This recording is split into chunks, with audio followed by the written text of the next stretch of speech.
నమస్కారం అండి. ముఖ్యంగా రైతు సోదరులకి నా విన్నపం ఏంటి అంటే, ఇక్కడ యూరియా కొరత ఉంది అనేది ఆందోళన చెందుతున్నారు. మన సిరిసిల్ల జిల్లాలో యూరియా కొరత లేదు. ప్రతిరోజు లోడ్లు రావడం జరుగుతుంది. ప్రతి సొసైటీలో కూడా మేము రైతులకి సరిపడా యూరియా పెట్టడం జరుగుతుంది. కాకపోతే ఒక రోజు అటు ఇటు అవుతుంది.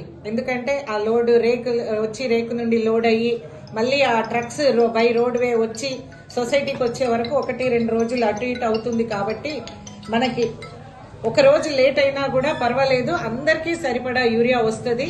రైతు సోదరులు ఎవ్వరూ ఆందోళన చెందవద్దు.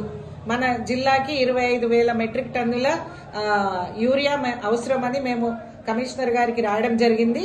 దానికి సరిపడా యూరియాని మనకు పంపిణీ చేయడం జరుగుతుంది. ఇప్పుడు వరకు 13,000 మెట్రిక్ టన్నులు వచ్చింది. ఆగస్ట్ ఎండింగ్ వరకు కూడా మనకి ఇంకా ఒక 7,000 మెట్రిక్ టన్నులు వస్తుంది. ఈ సీజన్ కంప్లీట్ అయ్యే వరకు మనకు కావలసిన యూరియా రైతు సోదరులందరికీ కూడా సరిపడా యూరియా వస్తుంది. కాబట్టి నా యొక్క విన్నపము రైతు సోదరులందరితో ఏంటి అంటే, యూరియా కొరత ఉంది అనేది ఆందోళన చెందవద్దు. యూరియా కొరత మన జిల్లాలో మాత్రం లేదు.